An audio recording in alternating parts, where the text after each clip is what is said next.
Thanks to those joining me live. It's those that be joining me on Archive DStyleBoxing. I'm being joined by Manny Marrero from En Vivo from Long Live Boxing. How's it going, brother? Bruce Goes or Bruce Gas in the building. How's it going? And TBH206. How's it going, Brian? What's good? Hey, let's get this show on the road, man. Let's get this show on the road. I want to talk about a big accomplishment that happened last night. Jermell Charlo out of Houston, Texas. Texas stand up. He goes out there in California, sunny California, and he knocks out, wins by stoppage in the 10th round. 10th round against Brian Castillo. From my vantage point, the fight was very competitive for about the first half of the fight. And then around the 7th or so, Jermell started to change the tide and eventually stopped Castillo. Castillo was trying to rally back and get back into this fight. Manny, talk to us about the fight and how did you see it, the performance of Jermell Charlo? Wow.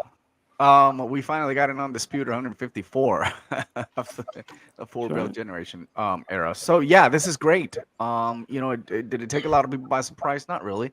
I think we were all shocked and surprised when we did see Jermell struggle on the first fight. And this is the thing, man. We talked about it for a while. Jermell seems to get better, especially when he's lined up into a rematch. Did it with Tony Harrison. And so, it was a matter of time for him to really, get caught up and get acclimated once again into what Castillo was able to do. One of the things I said is he has to start faster. I think Castillo last time, kind of got him in the first few rounds. He slowed down a little bit, and then at the end of it, both of it really brought that energy.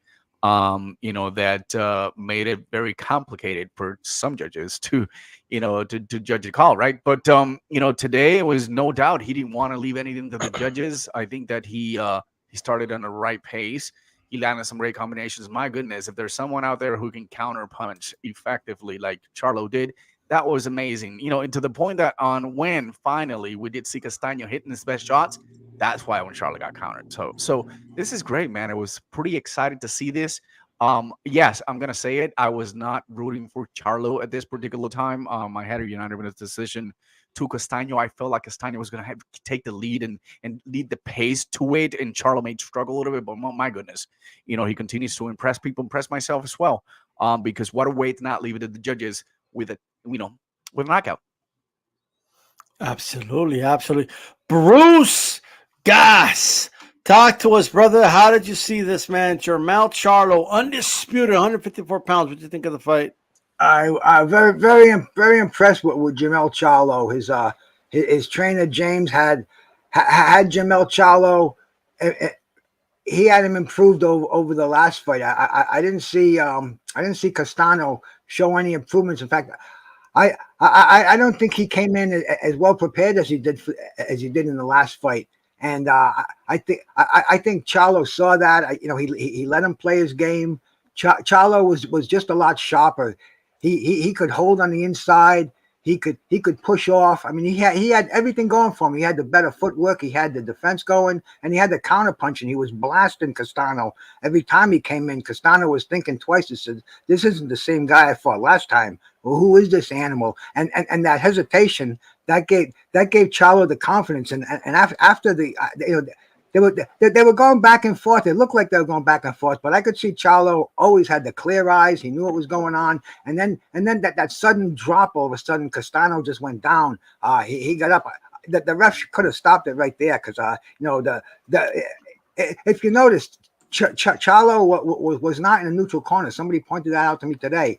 He's almost standing there almost like a Jack Dempsey kind of a thing. And I think he thought the fight should have been stopped, but it went on, and I think Charlo he proved he's undoubtedly undisputed over here at 154, and now everybody's where's he going from here? Forget the middleweights. There's some nice names on here. Let's see how Devin Haney does in Australia. If he comes back and tells you there's money to be made here. This is a great arena. The neutral judging. This is a place to go. then he could go there and fight Tim Tszyu. I mean, then we got the Fandora. Everybody's talking about that. So believe me, he's not ready to step into the Hall of Fame, but he's definitely on the threshold. He's got two more opponents I can see right now in the 154. Maybe there's some other ones that'll come up, but Charlo he showed he was the goods, man. He's the best right now at 154, undisputed. Well deserved, man. It's great to see an undisputed. Let's see how long he can hold it, though. That's the thing, man. 4 belts in this crazy division where all the federations hate each other and they all mandate different contenders. So it's a rarity, but I dug it. Great fight for the great main event for a great weekend of boxing. Well said, brother. Well said. Shout out to Lee Groves in the chat. How you doing? He says, my car was a bit different than most. 96-95. Castillo with a swing round. I like Castillo's hustle and aggression, but Charlo as a whole did fight better this time around. Absolutely. And TBH, talk to us, brother. How'd you see it? You muted, I think. Oh, yeah. Can you hear me now? Yes. Okay, there we go. Yeah. It was a very, very entertaining fight. Like several other people, I had it 87-84 before the stoppage, but Charlo did what he had to do in terms of his adjustments. Definitely worked off the jab like he was supposed to, establishing the range, and he did use the outside of the ring, not the center of the ring, but the outside of the ring. He was getting tagged a couple times with a lead right hand, left hook follow, and a couple body shots by Castillo. He was very competitive all the way up to maybe the 8th or 9th round, and you could see Charlo really establishing the jab and really putting combination together, as well as landing that right hand. And of course, he landed some big shots, and he was countering pretty effectively. And I think it took him a little bit of time to adjust to what Castillo did. Castillo did make adjustments, but all in all, the one that made the better adjustments was the one that scored the knockdown and the knockout that eventually won the fight. And, hats off to both of these guys, and hats off to Charlo for putting on a really good performance in closing the show and doing what he had to do. Definitely a top 5 pound for pound fighter in my eyes after that fight. Yeah, look, I like I feel like both guys made adjustments. Both guys elevated their game. Castillo did start to throw more. He did kind of live up to his pressure a little more than he did in the first fight. He actually landed more leather on Jermell this time than the last fight, right? And Jermell did a good job, and it's a good thing he did a better job at this. If not, it might have been trouble for him. He stayed away from the ropes. He did a good job staying away from it. He boxed when necessary, but most importantly, he knew when to stand his ground, right? And make, fight back and make Castillo back up a little bit as well, right?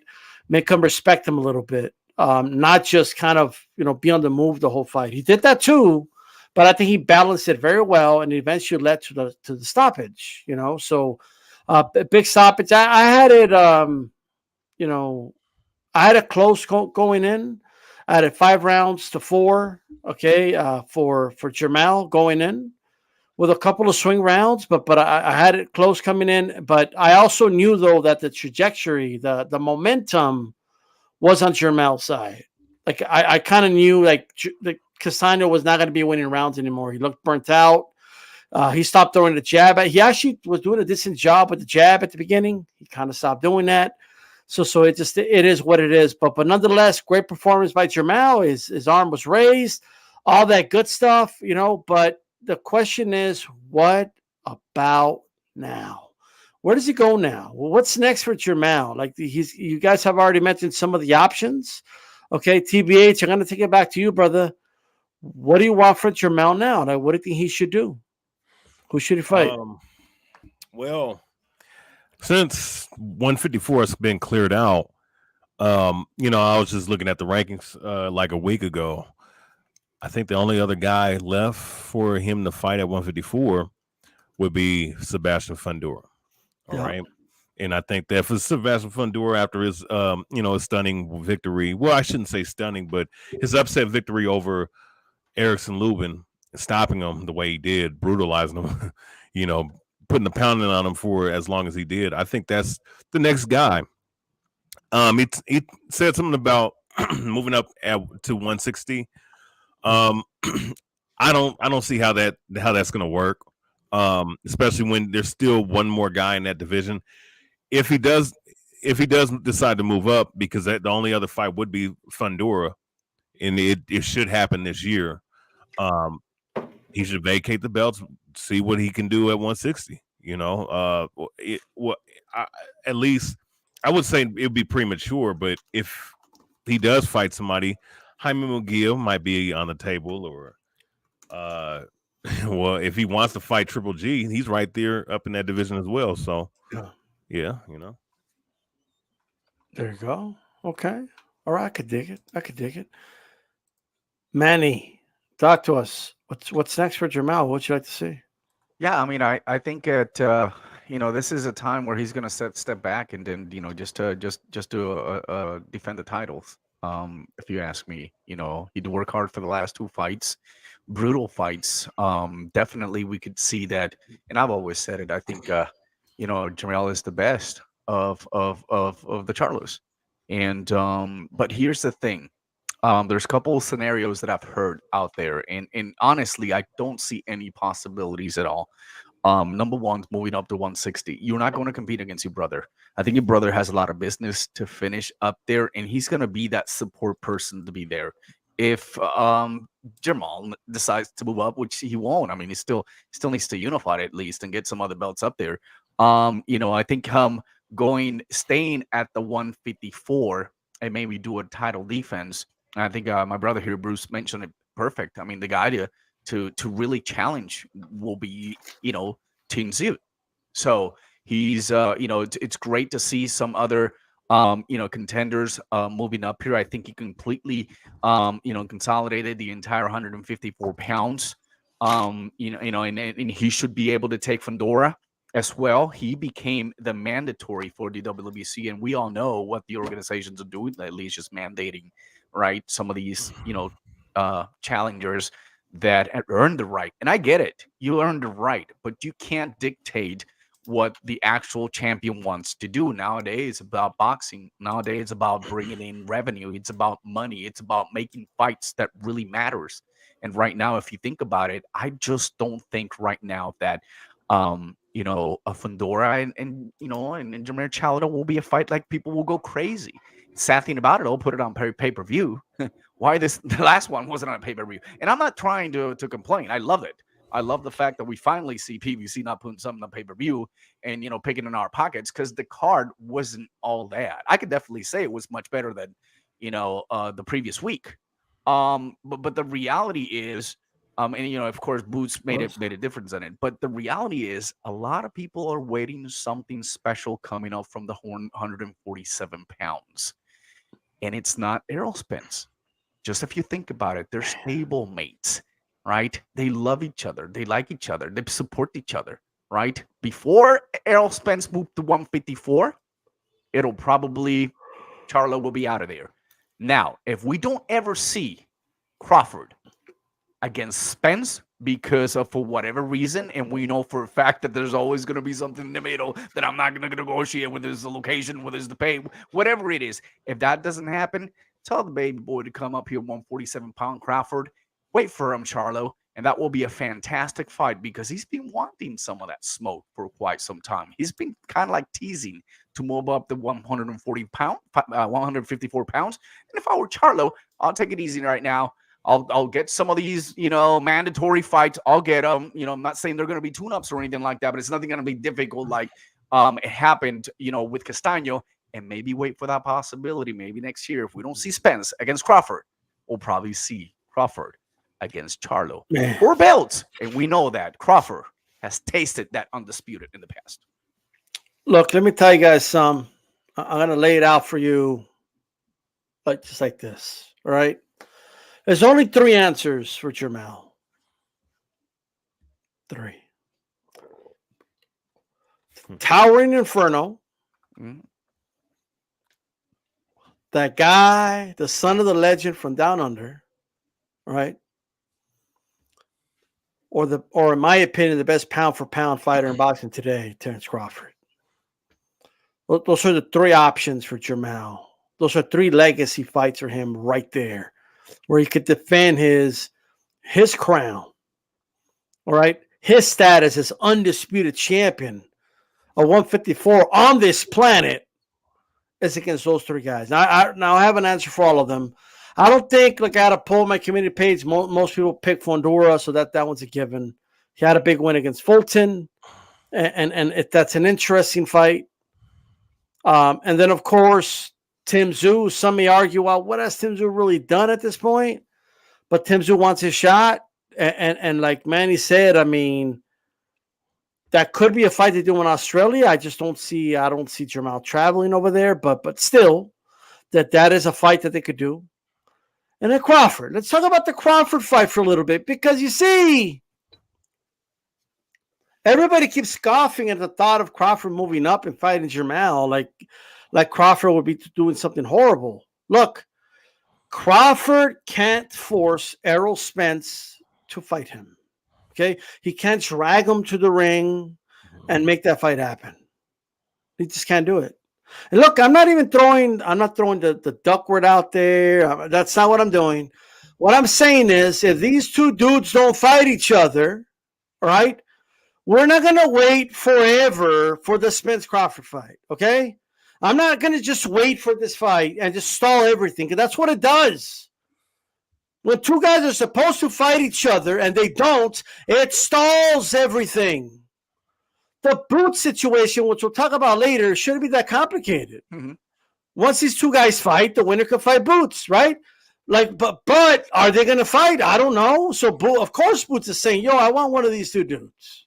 Right. Like, they ain't fighting, so give me one of them. Exactly. Then people get mad at Boots for it. Oh, come on, Boots. How dare you challenge one of them? You're going to ruin this fight. Well, they haven't fought in 6 years. Right. These dudes haven't fought in 4 months, so he's gonna wait. Like, okay, all right, I'll sit back and wait. And then what? So Spence can fight Thurman, or Crawford can fight Thurman instead? For what? So all I'm saying is, all right, Crawford, if you, for whatever reason, you could put the blame on whoever you want. If the Crawford-Spence fight doesn't happen, and we know Spence is going to fight him because they're homies and from the same camp and, whatever, okay, cool. Crawford will do it, all right? And guess what? Once Crawford beats Jermell, you want revenge, Spence? And now you could move up and fight Crawford for Undisputed at 154. How about that? Okay? It doesn't mean the Spence fight won't happen anymore. It just means Spence will have more of an incentive to fight Crawford this time, right? I'm gonna go on record and tell you guys right now, Jermell ain't going to beat Terence Crawford. Right? I was going to say that right now. I will give Jermell all the credit in the world if he fights Crawford. Okay? But I just don't think he beats him. I know Crawford will be moving up. I know Jermell's a naturally bigger guy. I don't think it's going to matter. That's what I want to see. I want to see Crawford versus Jermell if the Spence fight ain't going to happen. Because if it ain't going to happen, I ain't going to wait forever for it. I'm not going to just wait forever, like for these two guys to fight each other. For what? These guys have fought everybody else, but they can't fight Boots? Well, that's kind of ridiculous. All right? In my opinion. It's my opinion, but hey. What do you guys think? Jermell versus Charlo. If Crawford did that fight, TBH, I'll go to you. If he does that fight, would you be mad at him? Would you say, nah, I'll stay there and fight Spence at 147? And what would you say? Well, first and foremost, I use the duck word. And there's only been one guy talking about other side of the street and all this other stuff. Putting blockades, all right, on the situation. I don't look, somebody goes and signs with another promotional company for monetary reasons to feed his family. Why would you get mad at that? Because just because the other guy doesn't want to fight him and he wants to sign and get the most money he possibly can. All right, let's get that out the way. First and foremost, if this fight doesn't happen this year, I don't give a fuck about either one. Tell him. Especially not fucking Spence. I don't give a fuck who Spence fights. Whoa. Okay. I really don't. Because I'm getting tired of I'm getting tired of this shit. And I think any real boxing fan deep down is getting tired of this goofy ass shit with these guys. All right. In particular on the PBC side, it's just what it is. All right. But no, if he can't get this fight, the other fight for Crawford would be either Boots Ennis or one of the two. If Boots can't fight, if he can't, Boots can fight either one of the two, which I doubt the two are going to pick a fight with him, or move up and fight Jermell Charlo. All right. And to me, that I don't see what's wrong with that. Any fan that don't want to see the fight like that, see him do something like that, is not a fan of boxing. That's just what it is. They're a fan of fighters and they're a fan of promotional companies. That's what they're made for. All right. No, there's no reason to be mad at that. You should be plotting that. You should be yearning for that. All right. Because really at 154, if it's not Sebastian Fundora, who else is there? Someone got to move up and fight him. So no. I just wonder why, dude, they're so confident. Like, they're so confident that Jermell, I need 2 tries to really beat you. It's going to be, Crawford. He ain't going to get in a rematch. There ain't going to be no second crack for Jermell. Okay, I just gonna let you guys know right now. This was short with Tony Harrison, but he's going to detach Crawford from his senses. Come on, hey, but Bruce Goss, am I crazy?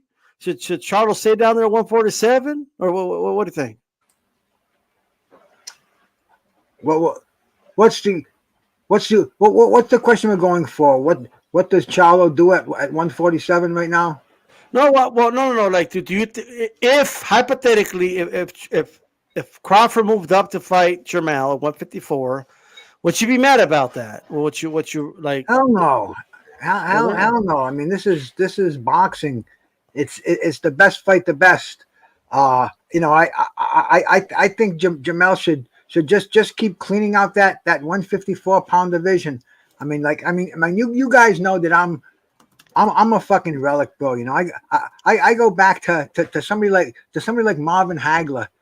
He didn't care about anybody above him or anybody below him. He just concentrated on that middleweight division. And if those guys wanted to fight him, he said, "Yeah, come on up, Tommy Hearns, come on up, man. We're gonna make millions of dollars." Leonard, Duran, but I'm a middleweight. I'm not gonna give. There's no catch weights here, and that's what Jermell should just do. Clean that division out. And anybody that wants to cross it, any of those hot welterweights or any of those cats at 160, they want to come down and make some money.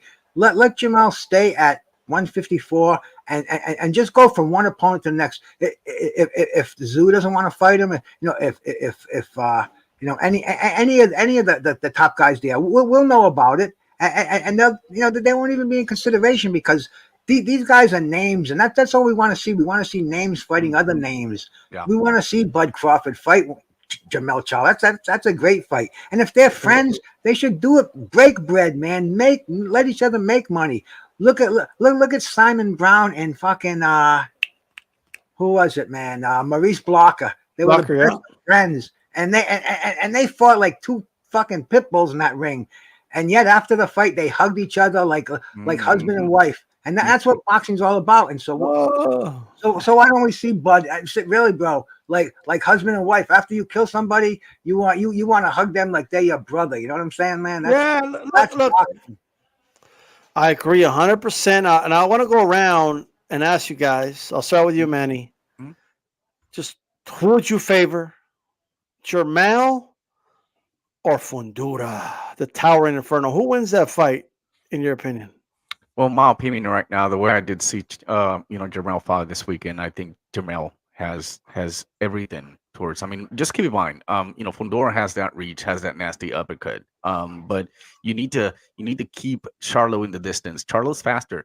The way the ability he showcased himself on Saturday by moving around, by actually he was drawn into the ropes a few times.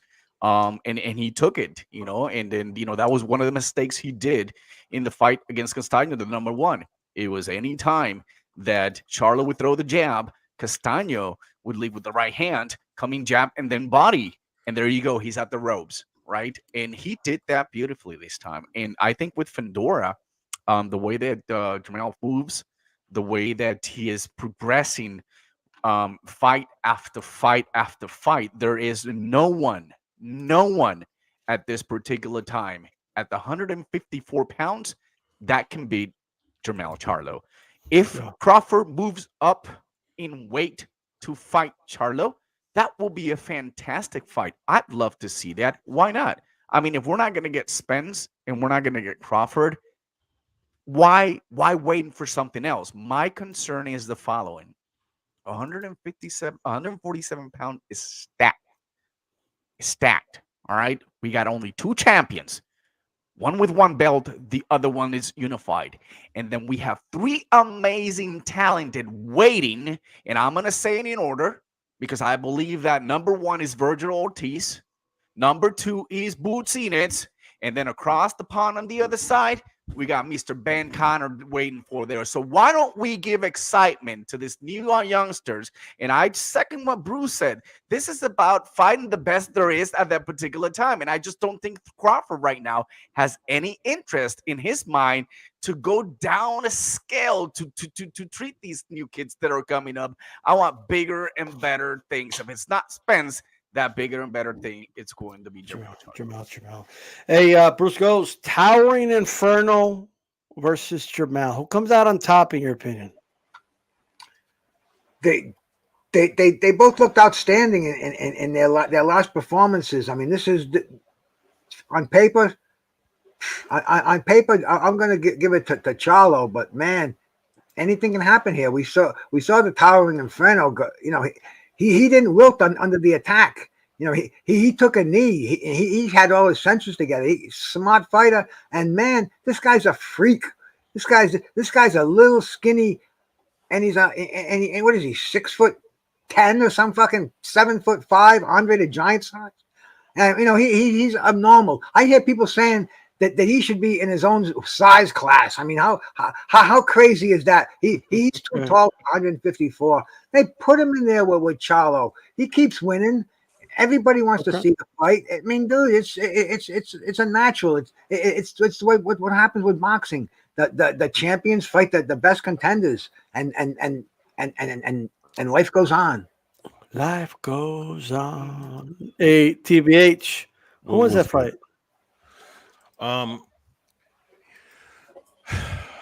Fundora. I mean, his win against Erickson Lubin, I think, really does show that he does belong in that division. But I have to be honest with you, given his size and whatnot, I think he does put himself at a disadvantage for the simple fact that even though he has a heavy frame, he has heavy punches, but Charlo, his jab is gonna tear him up, all right, followed by the right hand. And you know, someone of that stature, you're gonna go to the body. And one thing about Fundora, his footwork is not sneller, neither is his foot speed or his overall speed. And I think that Charlo, he's not super fast, but he's quick enough and he's fast enough, all right, to outmaneuver, all right, and laterally dominate Fundora in that matchup, you know, with working angles and whatnot. And I think that the jab followed by the right hand eventually is going to get the stoppage on him. I think he's going to get the stoppage probably in the 10th round through accumulation. So I think it's going to be, it's not going to be a wash, but it's going to be a dominant it's not going to be a total wash. It's going to be a dominant performance by Charlo. I don't have Fundora winning that fight. Man, let me tell you something, guys. I think Charlo knocks out Fundora. Like, I think he knocks him out. I think it's a bad matchup for Fundora. And I know, like, I'm not saying he wouldn't give Charlo problems. I'm not saying I count him out or nothing, but the way Lubin put him down, I just feel like that dam has a crack on it, and it's just going to keep leaking. And eventually, you know what happens to a dam with a crack? Okay, Fundora is way too dependent on his chin to be fighting a dude that could punch. Right? Like, I'm just saying. Now, is there a chance that he'll take all the punishment from Charlo, then he'll win anyway? Okay. I don't know how much he'll have left after that, but I would personally favor Jermell. Like, Fundora would have to do a lot of things differently to win, in my opinion. That's just how I feel about it. One more fight or one more thought. So Jermell Charlo talked about moving up to 160 possibly, right? I mean, I don't know. He was 2 pounds under the weight limit today. He looked good. But I think the reason he's talking about that is because of the possibility that Errol Spence, I know Bruce Ghost touched on it, Errol Spence might be moving up, and he doesn't want to fight in the same weight class as Errol Spence, right? Mm-hmm. So that's my question. Like, how much of a pass, if any, do you guys give fighters for not fighting their friends or stablemates or when they share the same trainer, they're part of the same team? And this happens in boxing, it happens in MMA, it happens in other combat sports. You know, they feel like they're brothers, and they're like, "Yo, we ain't gonna fight each other." You know, Theodore Ortiz felt betrayed when Chuck Liddell wanted to fight him. Like, well, you wanted to be world champion, brother. It is what it is. But it ends friendships. I know Rashad Evans took it personal when John Jones went for the title, whatever. Mm-hmm. So talk to us, TBH. What do you make of brothers that aren't really brothers saying we're brothers, so we're going to fight?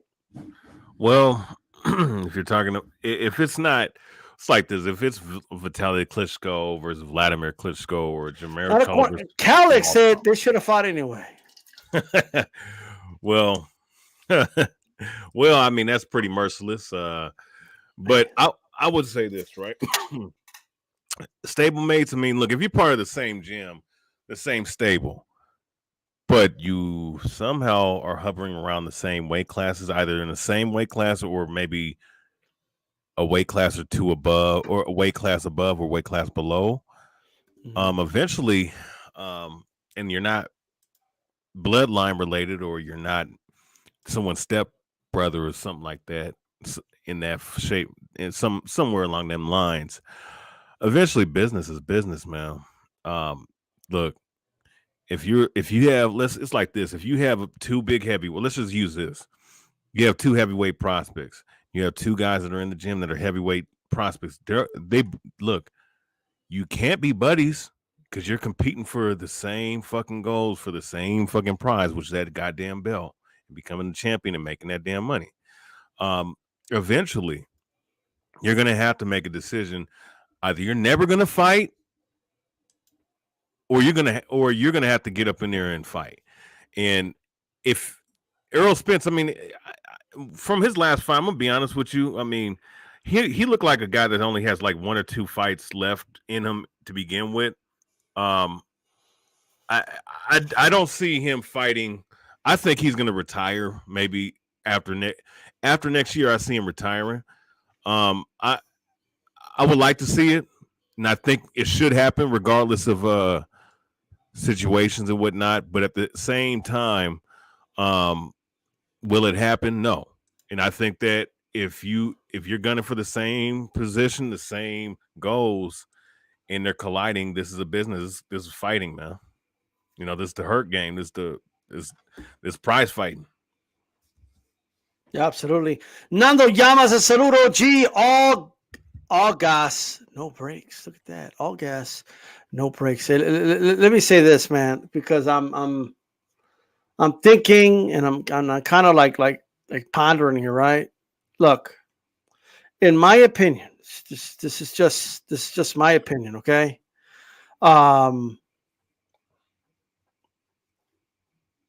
These guys need to fight each other. Like I personally don't give like a shit if you're like whatever, okay? If you're part of the same camp, if you're friends, like if you are any, like if a fight presents itself, like if Spence ever moved up, right, and campaign at 154 and Jermell's still there, like they got to fight each other. Like it's how I feel about it, right? So it is what it is. What's going on, Major Key? What's going on, brothers? How y'all doing? How's it going? Doing good. How you doing? What you think of Jermell Charlo's performance, and who do you think he should fight next? Man, first and foremost, I give him all his accolades and credit, man. But there wasn't much more that they could improve on in this fight. So I'm going to say something different than what I've been hearing all weekend. And this is one of the reasons I like doing Mondays as well. But today I saw my brother my freaking D-Style over here at HCP, and I was tired as hell. And I'm like, you know what? I'm gonna go over there and voice my opinion instead of trying to do my own shit tonight, man, because he already doing a great job at that. So shout out to D-Style and HCP, man. But yo, when it comes down to it, everybody's been saying, yo, that he had to he made adjustments, but nobody seems to focus on what adjustment, because really there were no adjustments other than him just throwing more hands.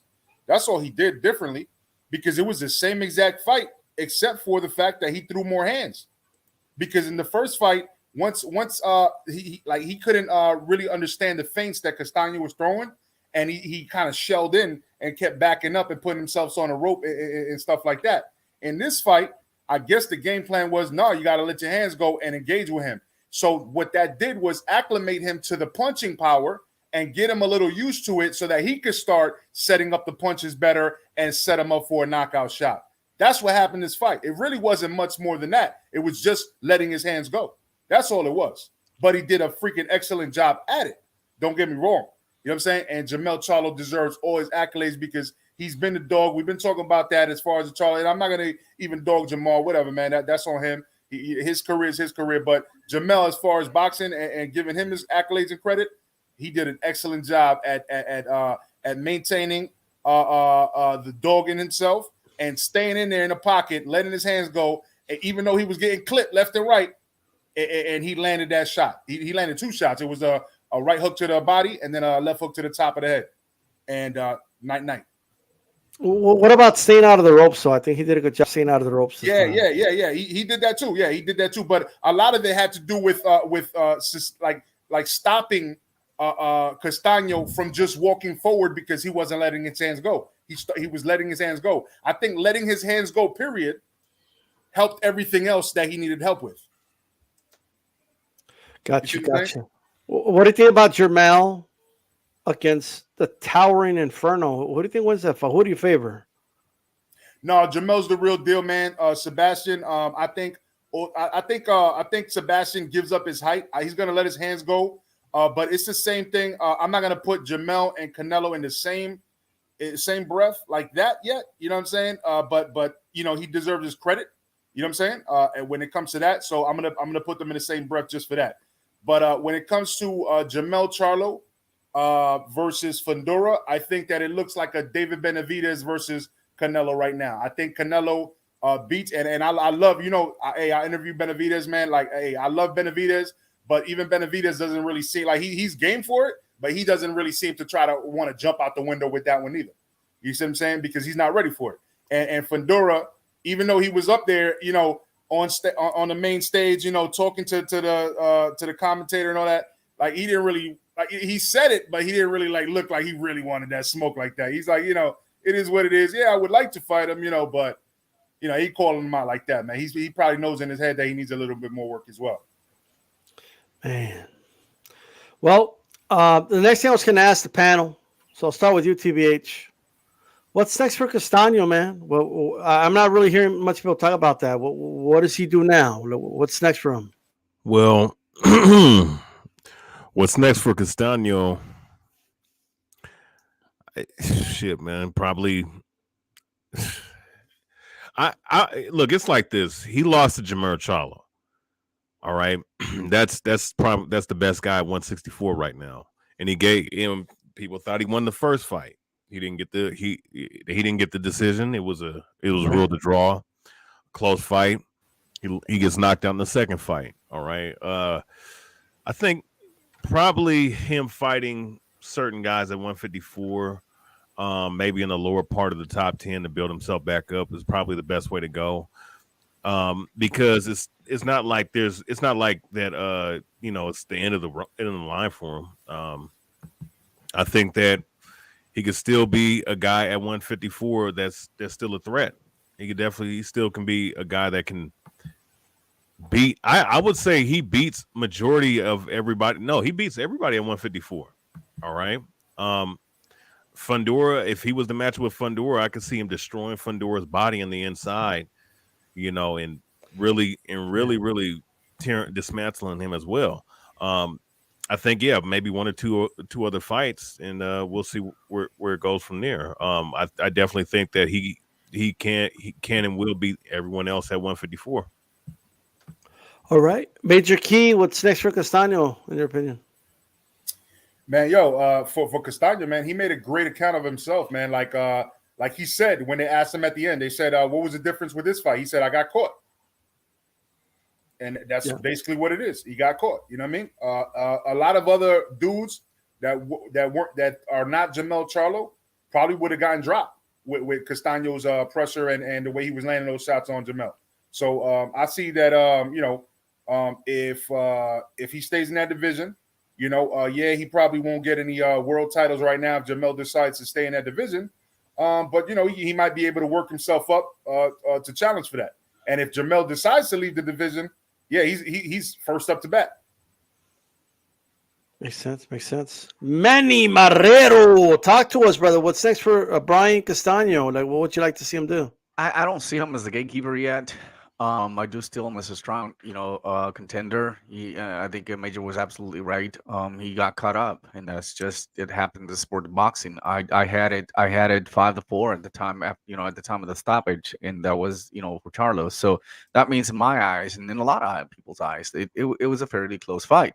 You just got caught up with Charlo's one of Charlo's best punches, and not only that, he just seemed to be the better man in that night. There's a couple of fights that might interest. I mean, you could, if you think about it, 154, anyone else besides Charlo, he can still, put up a really good show with them. Not sure if it's going to be too early for, Tim Tszyu or even Israel Matribov.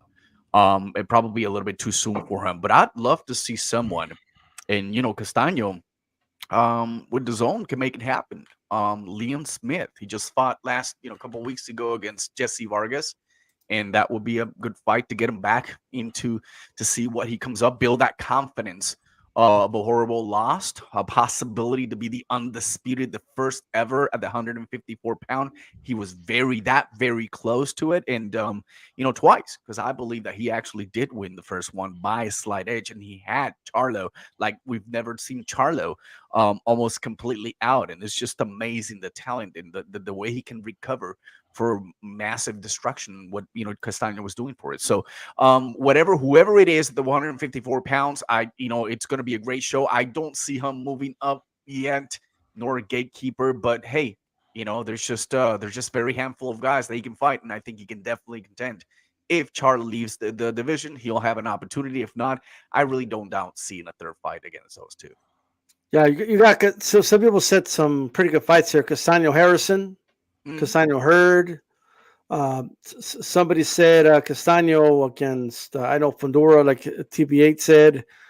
A lot of good fights from him. So he could definitely contend a lot of these fights. Bruce Goss, talk to us, brother. Yeah, and also all the names you mentioned, yes, but don't be surprised to see the title splintered again, because right now we have the Undisputed, and none of the divisions get along. They're all going to have their mandatories.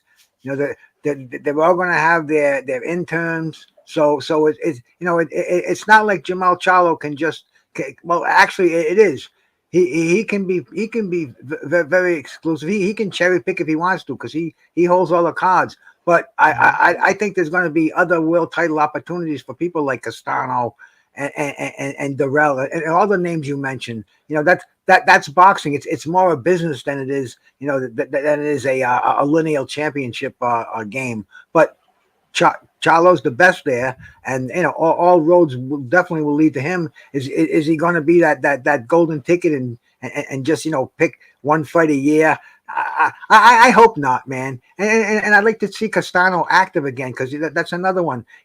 Castano's not going to make that multi-million-dollar purse fighting once a year like he did this time. He's got to get back in the trenches and fight some of these names, and that's what all these boxers have to do. They fighting 3 times in 2 years is not gonna build a decent Hall of Fame record. They have to mix it up with each other, and start eliminating some of the pretenders from the contenders, and form a line for Charlo. And if Charlo's not going to fight you, fight each other, That's the way I look at it, bro. There's plenty of fights for Castillo as long as he stays active and and realizes he got beat by the best, and now he's got to build another demand up for himself to fight the best again, or to fight for another one of the titles that I'm sure it's going to be available. Yeah, absolutely. Well, look, there's a lot of options for Tim Tszyu. We'll see where it goes. Okay. I want to talk about. Hey, can I jump in before you switch subjects? I just want to say one more comment. Sure. One more comment on that. 100. It's also we can't forget that that like we talking about Jermell. I know that question was Castillo versus the future, but a lot of people were saying Jermell versus this person next, Fundora and this and that. But he also said, hey, you know what? I'm busy right now. I'm worried about my own thing. He told like the Crawfords and the Spencers, if they want to move up, hey, they could fight Castillo. You know what I'm saying? They could fight Castillo because Castillo, arguably won the first fight. You know what I'm saying? And Jermell obviously won the second fight. You know what I'm saying? So that would be great for them to move up and acclimate themselves to that weight division as well. So I just want to throw that out there. Yeah, absolutely. No doubt. No doubt. Well, look, obviously he's there, man. He's still Castillo may very well be the number 2 best 154 pounder on this planet right now. So people want to move up. That's definitely a guy that they could fight. Look, I want to talk about pound for pound. And where do we put Jermell Charlo in his pound for pound list? So a lot of people do lists. Some people don't even put him in the list. Some people put him, but like kind of high. Some people put him kind of like low, whatever it is, right? So I just want to know what you guys have Jermell, like if more or less. Where do you have him, Manny? Where do you have Jermell Charlo in your personal pound for pound list? Oh, definitely. He'd move up at least to highest as number 7. I'm gonna say. I just can't really put Jermell on top of Errol. I can't put him on top of Naoya Inoue. Josh Taylor. Maybe that's the spot that's fighting right now in my eyes. So, anything above that, it's just the cream of the crop when it comes to boxing. Is he gonna elevate to a different status after that if he gets to get some of these fights and continues to strengthen himself in 154? And most likely. But in order to be top 5, he probably needs to go up and capture another world title, if you ask me. Or if we see Crawford against, Charlo, then that will probably elevate him, and he beats Crawford. That will elevate him definitely into the top 5. But right now, I can't see them put him against other major guys that have done a whole lot more than Charlo. Major Key, where do you put him, bro, on your pound for pound list? I got him number 4 right now. Okay, all right. And if you don't mind, like, who are your top 5? Sorry to disagree, Mr. Marrero. You're very insightful, but I do have him ahead of Spence because of the fact that he is undisputed, and for me, he's shown the dog in the ring. He's come back from losses to win convincingly, and he's always been willing to call anybody out a fight and stick to it, unlike Spence. So I have to give him some accolades for that. But Spence because of the accident. Because if Spence didn't have the accident, a lot of things would have happened different. But I can see what you're saying. Yeah, you're totally right. Because Charlo has more balls than Spence. It's all hypothetical. You may be right. We'll never know. That's the whole thing. Right now, what is actually accomplished, I just have to give him more credit. But I do actually have Terrence number 1, Usyk number 2. I have Canelo number 3. And I can go on, but that's my top 4 though. With Jermell rounding off number 4, and I just only reason I give him more credit than Josh Taylor is because Josh Taylor went through that little Super Series thing. There were no rematches or nothing like that. There was less risk in it. He did a good job though, and he definitely pulled out. He's definitely undisputed. Give him legitimate credit for that. But you know what I'm saying? It wasn't as risky as Jermell's path. Okay, all right. Bruce Gass. Talk to us. Where do you have them in your pound for pound list? Well, see, pound for pound list. It's always been subjective, and I can even tell you, man. When I was first into boxing, The magazines didn't even have a pound for pound list until probably the late 70s, maybe even sometime in the 80s. Yeah, the 80s with the ring, huh? I mean, it was everybody considered Sugar Ray Robinson. Believe me, he was considered the pound for pound, and it was all based on that. There was no number 2, number 3, number 4. All these lists, the boxing writers, all of a sudden you saw Boxing Illustrated and KO. They all had their own pound for pound, and your pound for pound is no more respect or important than his pound for pound. It's a subjective thing, and also I think it's given out too liberally these days. People have, he's number 15 on my pound for pound list. Who that number 15 belongs on a pound for pound list? So it's exclusive. Jermell Charlo, maybe someday, but pound for pound I think is exclusive, and that's where you would base like they based it on Joe Louis. How would Sugar Ray Robinson fare against Joe Louis if they were both weighed the same? If pound for pound they were the same, and that's how I based it. So is it on accomplishment or is it on record? People have different criterias. So it's hard for me to answer. I go in circles when I start talking about pound for pound fighters. Give me a number, Bruce. Come on, give me a number. Right now, as far as let's see, definitely in the top 5. But see, every week it changes because everybody has a flavor du jour. Last week it was Bivol. This week it's Charlo. That's right. Next week, who knows, bro? Top 5. Stick to your guns, Bruce. Come on, stick to your guns. There you go, my brother. I'm not asking you to like turn off a bomb here. And is it the red or the blue? It's all right, bro. Nothing's gonna blow up. All right, top 5. Hey, TBH, talk to us. What do you have, more or less, on your pound for pound list? I have him. I'm in my top 5 now. I have him over Spence. Yeah. See, Usyk. Let's see who. Usyk, Terrence Crawford, Canelo. He might be number 4. Might be number 4 right there. Yeah. Okay. Number 4, pound for pound. I think he belongs top 5 pound for pound, especially right now, being undisputed. It was a tough road. Castillo was a tough opponent. He had to face him twice. He had to stop him in the rematch. I think he belongs there. But I do agree that if it was up to me, there would just be one dude, one guy that's pound for pound. But that's the way I personally feel about it. But people make lists, so it is what it is. There's another guy that fought, all right?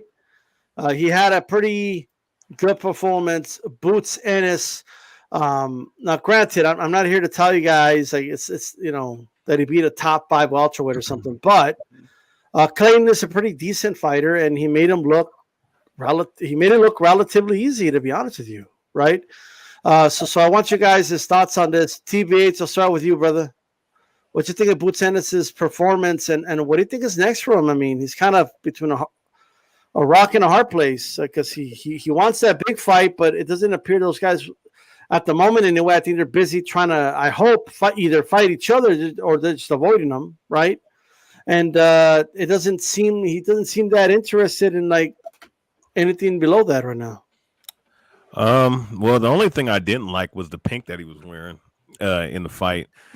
But everything else I liked. The man, it was for the power, bro. Give him extra power, Yeah, the pink Power Ranger. I got you. But look, the dude he definitely is one of the hardest punchers in the game right now. And I will say this was the guy that he was fighting overmatched. Yes. Was the guy coming in on short notice? Yes. But why is that? Because nobody want to fight him.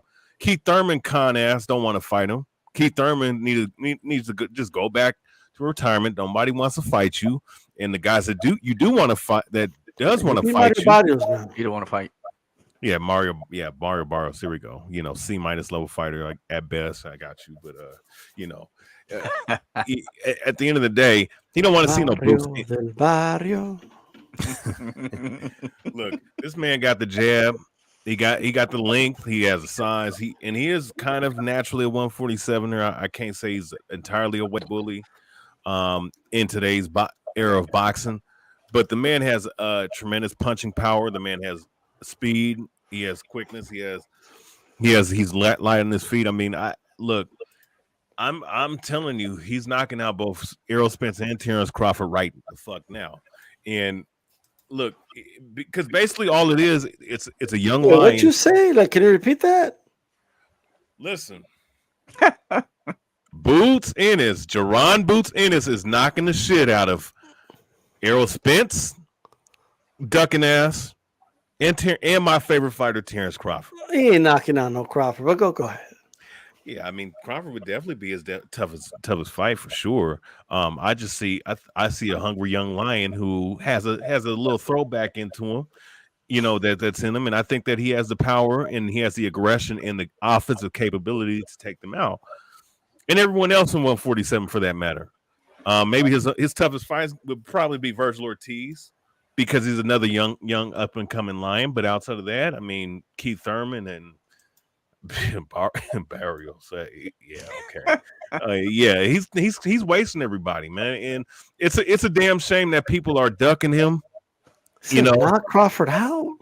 Yeah. Look, man, you know that. Hey, you give a young lion against an old lion the opportunity. That young lion gonna tear that old lion in the shreds, and I hate to say that. I love Terrence, but Boots is on his way, man.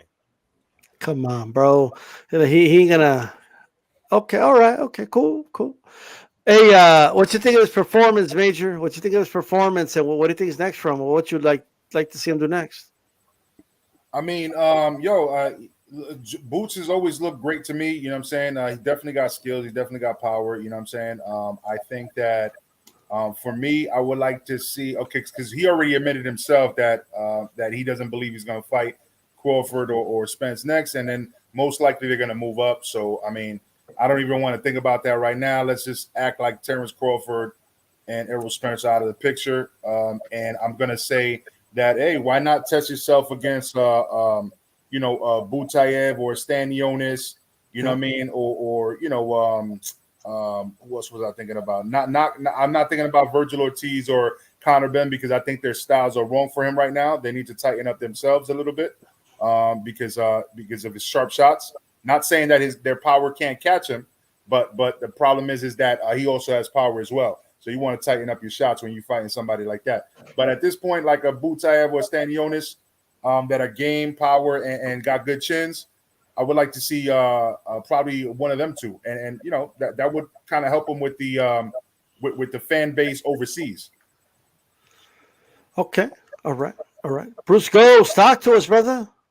Like, what you think of his performance, and what do you think's next here? And do you agree with TBA said his throwback? Well, yeah, you know, I thought that Clayton came in there. He was ready for it. I talked to his cousin, a former heavyweight contender, Kirk Johnson, and he said that he said don't sleep on my cousin. Don't sleep on Castillo. He's ready for this fight. He's undefeated, blah blah. And I can see, hey, you know, that's family, and yeah, you know, okay, you know, you got to ride with him. But you could tell as soon as Virgil, excuse me, as soon as Boots started throwing punches, Clayton he knew the fight was over. He got in his shell. It looked like he was looking for a soft place to land. It didn't even look like it was a solid punch that he got hit with. And he got up. He didn't want to fight anymore. And I think the only fight for Boots Ennis, I think Virgil Ortiz, man. You know, if he can't get a fight with Spence or with Bud Crawford, I mean, why wait, dude? I always go back in time, but I can tell you that there was these two welterweights back in the 80s, man. It was after Sugar Ray Leonard had kind of stepped out. It was Marlon Starling and Donald Curry, and they were both undefeated early in their career. One was an NABF, one is a USBA, and those titles were very important. They were stepping stones to a world title. They were more important than these title eliminators and mandatories. But anyway, What about the Diamond Belt? Was it bigger than Diamond Belt? yeah, that too, these styles. But don't interrupt me because I lose my train of thought at this stage in my life, bro. But anyway, man, I'm reading the TV guide and I see Marlon Starling versus Donald Curry next Saturday. I'm like, come on, this is going to be a misprint. They're not going to put these two young studs in there with each other. I mean, these guys have less than 20 fights, and they put them in with each other. And Starling got an L, but yet he went on and won 5 world titles. And Donald Curry, he went on to win multiple world titles. And they fought again for a world championship. The L means nothing.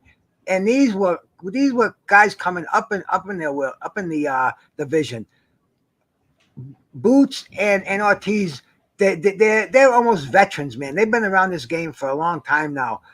Let them fight each other. This will be a great fight, and you know this will make serious money because only boxing fans know who the stars are today.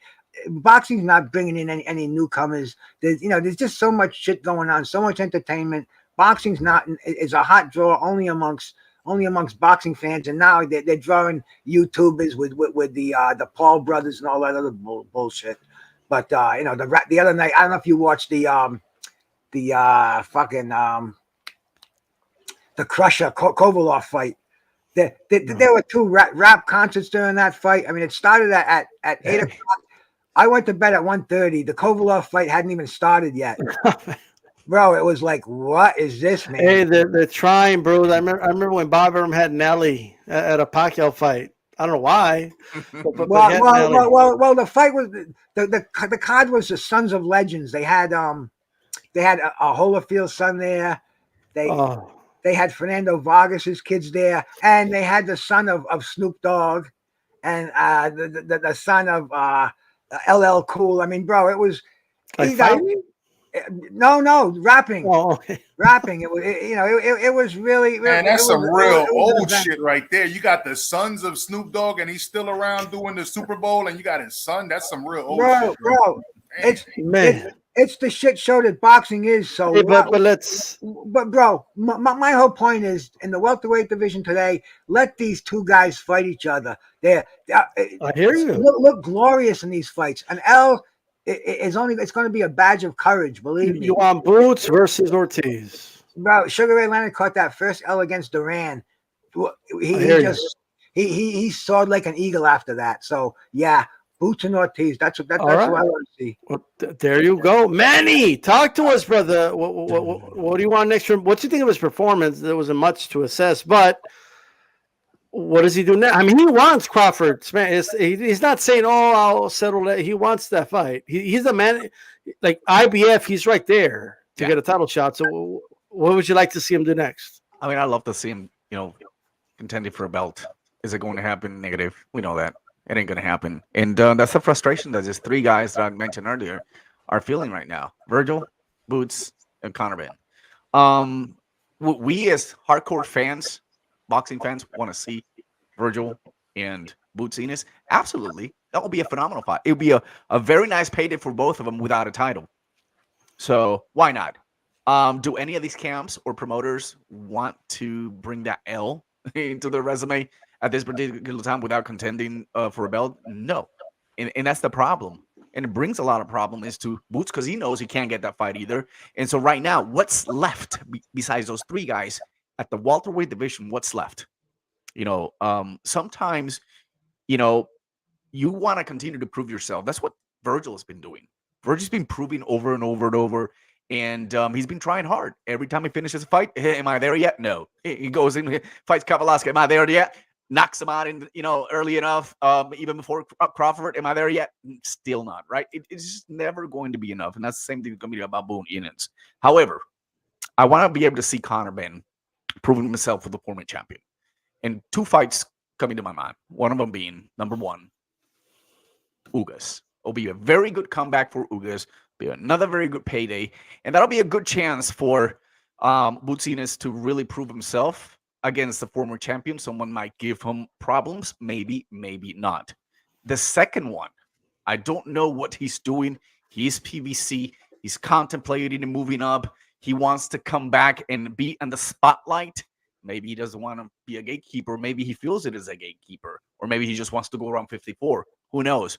But it'll be a very good, attractive fight if we see Ines against Danny Garcia.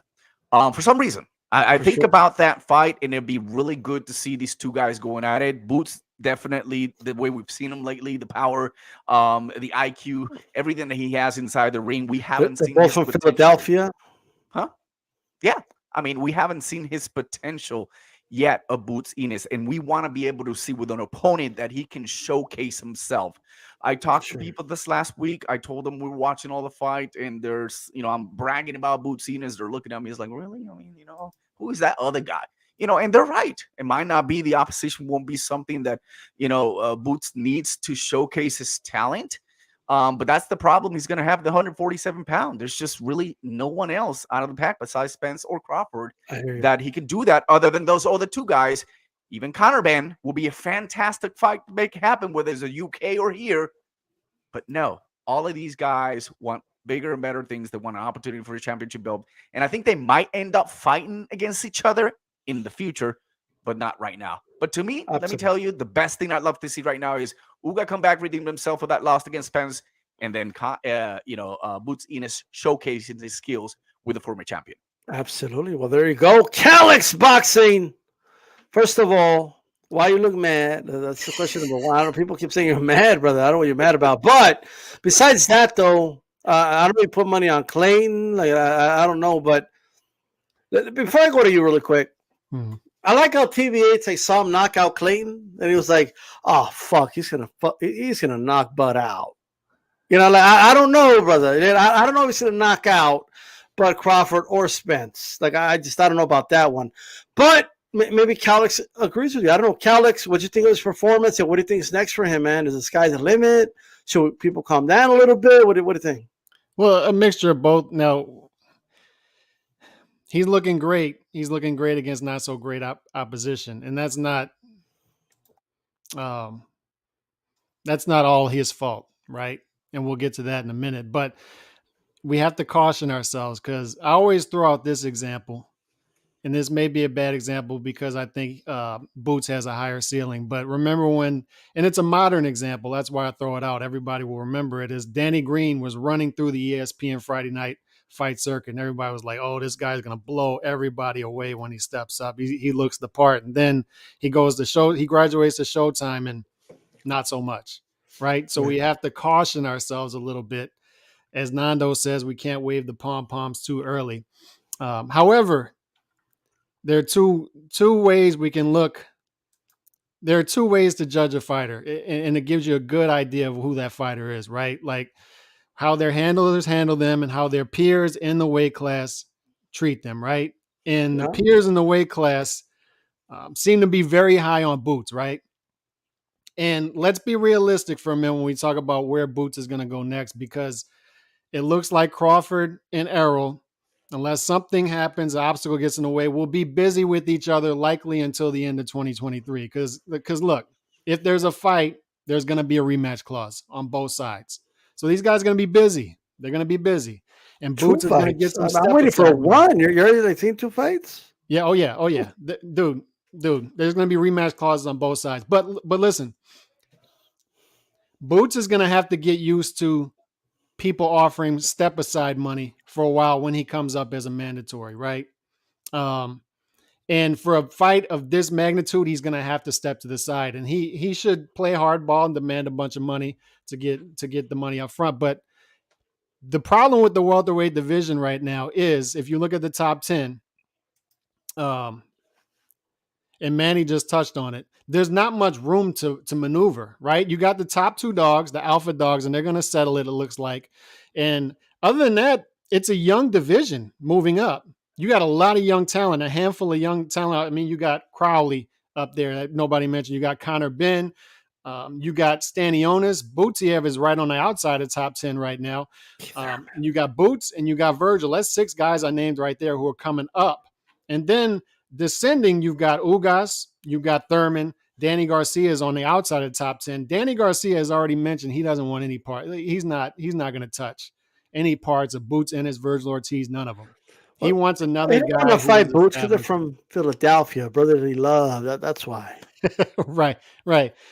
But I mentioned this is there's not much room to maneuver in the top 10 right now, other than these guys are going to have to, who are coming up, are going to have to settle it amongst each other at this point. We've been saying for a while, like, oh, Boots versus Virgil.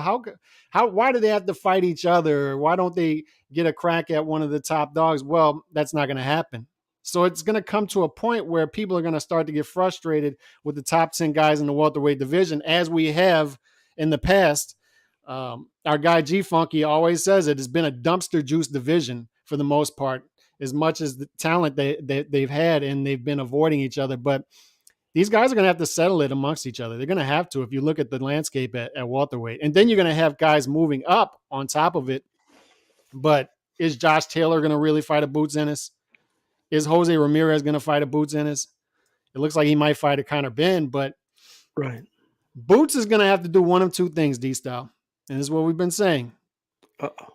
He's going to either have to take the Paul Williams route and move up in weight, give up some of his assets, and just fight bigger guys who are going to be more willing to step in the ring with him, 154, 160. That's what Paul Williams did when he couldn't get the fights he wanted at welterweight. Or he goes the Golovkin route, and he fights every 3 or 4 months against average, subpar competition until the big fights come to him in the division. So if he's going to stay at welterweight, that's what he's going to have to do. Is take the step aside money, and then the mandatory process is going to have to work for him eventually. And eventually it will if he stays active. But in the meantime, I don't expect to see Boots Ennis with anybody big for 2022 or early 2023. He's just going to have to stay active, D-Style. He's got to stay active. Yeah, he's going to have to stay active. And this guy wasn't even trying to fight him, D-Style, so he barely broke a sweat. So get back in the ring in 3 months. Look, Yeah. let me tell you guys something. If I'm Boots Ennis and I become the mandatory of the IBF, I don't give a fuck what the fans say. I don't give a shit what the pundits say. I don't care what DStyleBoxing says, what Major Key says, what TB8 says, what Calix says. I want my fucking shot. And I don't give a shit. Oh, you're getting in the way. We've been waiting for this fight. I would say, I don't give a fuck if you've been waiting for this fight. I've been waiting my whole fucking life for my shot. These motherfuckers had 5 years to fight each other. So how about I get my shot, and if I win, then the other motherfucker can fight me. That's what I would do about Boots Ennis. And that's my opinion, because there's too many people blaming Boots Ennis already, preemptively saying, and in my opinion, protecting Errol Spence and Crawford a little bit by saying, no, but this is a bigger fight. They got to do this fight first. Boots, come on, we got to let them fight. Everybody else has gotten a shot at Crawford and Spence. Danny Garcia, Mean Machine, Cal Brooks, Sean Porter. Everybody else got to fight him, these dudes. Right? Amir Khan had a shot at fucking Crawford. But now, and we all know why, all of a sudden, when Boots wants his shot, everybody's talking about how, hey, you're going to ruin the fight we all been waiting for. And I want the fight too. But if I'm Boots Ennis and I'm in a mandatory position, I don't give a shit if I ruin the fun for everybody and that fight's no longer for Undisputed because Spence drops the belt so he could do the fight with Crawford. If I'm Errol Spence, I don't give a shit. I'm sorry. If I'm Boots Ennis, I don't give a shit. I want my title shot. And another thing, I've always been consistent about this. I'm all for, look, if Ortiz wants to fight Boots and vice versa, I'm all for it. Right? If Conor Benn wants in the mix with those guys, I'm all for it. If Spence and Crawford are going to fight each other. Let me tell you guys right now, if Spence and Crawford don't fight each other, and then they fight, some other dudes, other than these 3 young guys, I'm going to give them shit. Okay? If Spence fights Sturman or Crawford fights Sturman, after all this talk about, no, you have to wait, Boots, I'm going to give them shit. That's just me. All right? That's my personal opinion about that. Okay? But, hey, we'll see how it goes for Boots. I do think, I'm high on Boots. Is he going to knock out Crawford? No. I TBH is high on him because he knocked out Clayton. I get it, okay? You don't really believe that, do you, TBH? Like you could take it back. Like he's gonna knock out Terrence Crawford. Like you know what I mean? Like No, I'm not taking shit back. I think that he's gonna knock out Crawford, brother. Come on. I don't even think he knocks out Spence. He's not gonna fuck out of Spence, man. Stop it. Come on. Spence, look, man, he's too aggressive. He's too big for Spence. Spence can do all that volume punching to the body all he wants to. You drop your head against someone bigger than you, doing that crazy ass shit, and the right hand's gonna meet your face, and your face is gonna meet the canvas. That's what's gonna happen to Errol Spence. All this Philadelphia hype. That's all this is. You know what I mean? Like, hey, what's going on over here, bro? Like when the Eagle, like every year, like the Eagles gonna win the Super Bowl. Woods is gonna knock out Crawford. Okay, well, whatever. Okay, it's whatever. The 76ers are going all the way. All right. But anyway, let's go ahead and proceed here. Calix, I'm gonna go back to you. The WBA is gonna be holding. I'm done watching. I'm not even making this shit up, guys. They're gonna be holding 15-minute meetings with fighters so they can make a case as to why they should be the mandatory. I didn't even bother looking up. They're going to do it in some of the weight classes. This has to be the stupidest shit, like some speed dating type shit. I just don't get it, bro. Like, aren't they fighting? Don't you determine by the fights? Like, I hope this is not a thing moving forward. But what do you make of it? Like they're going to have to sit down and present a case as to why they should be the mandatory. I wonder if they're gonna have PowerPoints and all that good stuff. But they only have 15 minutes. But look, it's a mess from the beginning, right? Because the WBA came out today and said that Josh Taylor is no longer champion, but it's still unclear as to whether he was stripped or he vacated. He's saying he vacated. WBA said he stripped him. So that's unclear. And then this vacuum is created, and now you're gonna have, I believe, 6 fighters who have 15 minutes to state their case. Like that's not a fight. They stated their case in the ring up to this point, right? So there's the fighters right there. It's Puello, Barroso, Davies, Martin, Prograis. Yeah, so the 6 fighters. But these fighters have already stated their case in the ring, and this is my problem is we already have enough of fighters talking themselves into fights that they don't necessarily deserve, right? Instead of talking with their fists. In this case, it should be backed up by what these guys have done in the ring resume-wise, and they shouldn't be able to talk themselves into a fight with a 15-minute PowerPoint. This is absurd. I don't think there's any precedent for this. Somebody can correct me on that. They're going to do immediate meetings. After the meeting, they're going to send a recap to everyone. No. I know. So how do you... This is crazy, bro. Like they're gonna basically do a 15-minute interview and explain to the WBA why they get to fight for the WBA world title. It's absurd. This is one of the it sounds made up, but hey, let's go to Major Key. What you make, Major Key?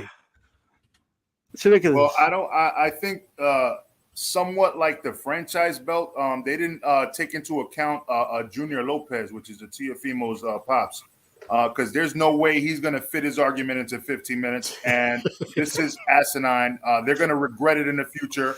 They're going to say, we need time restrictions. And this is all messed up, and they're just going to renege on the whole option in the future. So I have no idea why they're coming up with some crazy. Should they hire like Paul Heyman? I mean, yeah, it sounds interesting though because they're letting people state their case. But I mean, this is really not. Come on, man. Like this is not. These are not lawyers or very witty. Imagine Gervonta Davis trying to talk for 15 minutes. God bless his soul, man. Great fighter. Imagine trying to state his case for 15 minutes, bro. Come on, man. Like let's be honest here. Oh man, hey Bruce goes. They got to cut a promo for 15 minutes, brother, to make a case for themselves.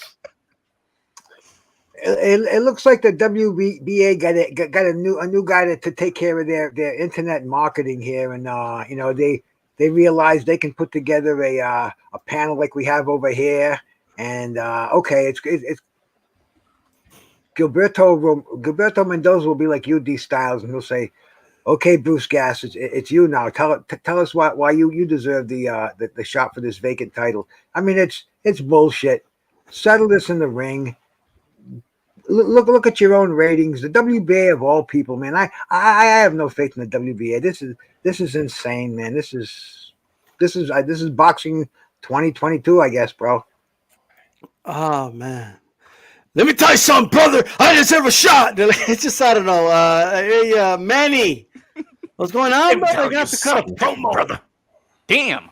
I mean, organizations stepping up and wanting to do whatever the fuck they want, and it's been like that for a while. And ever since the WBA started taking away their other titles, which, by the way, are very difficult to explain to casual, all these belts and titles and all that. And I get it. If you're mandatory, if you're fighting for something that kind of gives you that motivation to have on you, hey, this is what's next, but you're actually going to make the fights, that's great. That's very positive.